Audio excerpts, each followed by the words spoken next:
दोस्तों, क्या आप जानते हैं कि अहंकार बहुत बुरी चीज होती है। और ऐसा नहीं कि ये सिर्फ इंसानों में होता है, अहंकार तो देवों में भी आ सकता है।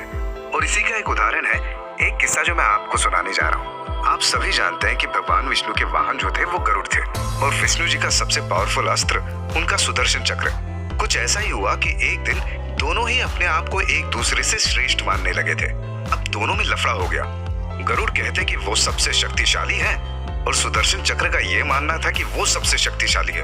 अब इस लफड़े की जानकारी का भगवान विष्णु को पता चल गया। वो समझ चुके थे कि इन दोनों में अहंकार आ गया है। अब इस अहंकार को तोड़ना भी जरूरी था। अब ये दोनों पहुंच गए भगवान विष्णु के पास। गरुड़ ने कहा, बॉस, आपको पता है कि मैं आपका वाहन हूँ और मैं ही इकलौता आपका ट्रांसपोर्ट का माध्यम हूँ। आपको एक स्थान से दूसरे स्थान पर कितनी बार मैंने बिल्कुल पलों में पहुंचा दिया और आपका काम मेरी वजह से आसान हुआ। तो मैं सबसे शक्तिशाली हूँ और सबसे ऊंचा उड़ सकता हूँ, यानी मेरी स्पीड के सामने तो कोई टिक ही नहीं सकता। आप जानते ही हैं, तो हुआ ना मैं सबसे श्रेष्ठ। ऑन द काउंटर सुदर्शन चक्र ने विष्णु भगवान से कहा कि हे बॉस, आप तो जानते हैं कि मैं कितना पावरफुल हूँ और मैंने ना जाने कितने ही युद्धों में आपको विजय दिलवाई है, और मुझसे ज्यादा ताकतवर शायद इस ब्रह्मांड में कोई होगा।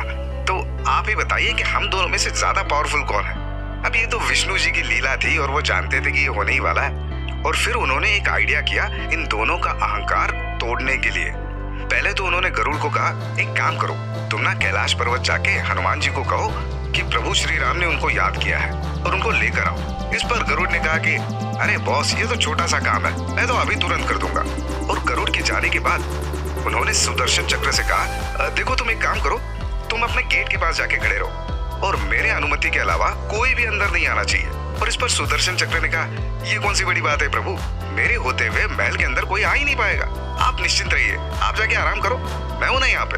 और फिर क्या था, गरुड़ बिल्कुल कुछ ही मिनटों में हनुमान जी के यहाँ हिमालय पर पहुंच गए और हनुमान जी से कहा, हे वानर राज, मेरे प्रभु विष्णु जी ने आपको याद किया है और तुरंत आपको मिलने के लिए बुलाया। इस पर हनुमान जी ने कहा, अरे मैं तो राम जी का भक्त हूँ। ये सुनने के बाद गरुड़ जो है वो क्रोधित हो गए। उन्होंने कहा कि अरे अगर आप आएंगे नहीं तो मैं आपको उठा के लेके जाऊंगा।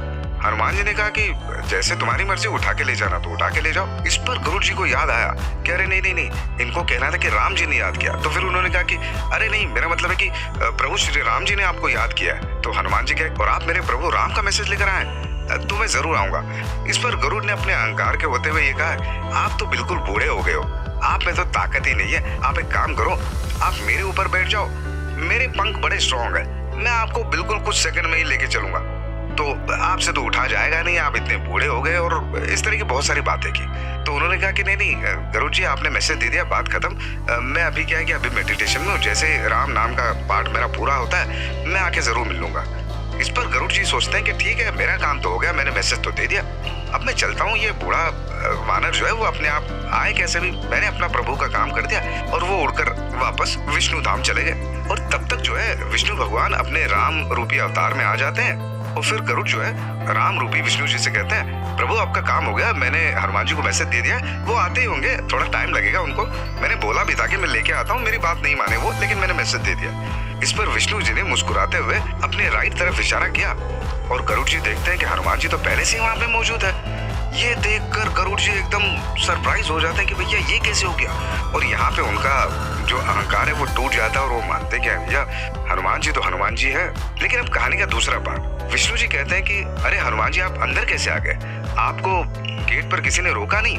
इस पर हनुमान जी कुछ नहीं कहते और फिर अपना मुंह खोलते हैं और उस मुंह के अंदर से सुदर्शन चक्र बाहर आते हैं। और फिर हनुमान जी कहते हैं, हाँ ये सुदर्शन साहब ने रोका तो था, लेकिन क्या है ना, मैंने इनको बहुत समझाने की कोशिश की कि भैया राम जी ने बुलाया तो मुझे दुनिया की कोई ताकत रोक नहीं सकती।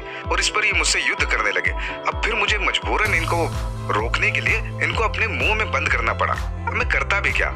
इस पर सुदर्शन चक्र का भी अहंकार टूट गया कि वो सबसे पावरफुल थे। और दोनों गरुड़ और सुदर्शन जी ने हनुमान जी से माफी मांगी, राम रूपी विष्णु जी थी उनसे माफी मांगी और कहा कि हाँ, हमें अब पता चल गया कि सबसे पावरफुल कौन है और कभी अहंकार नहीं करना चाहिए।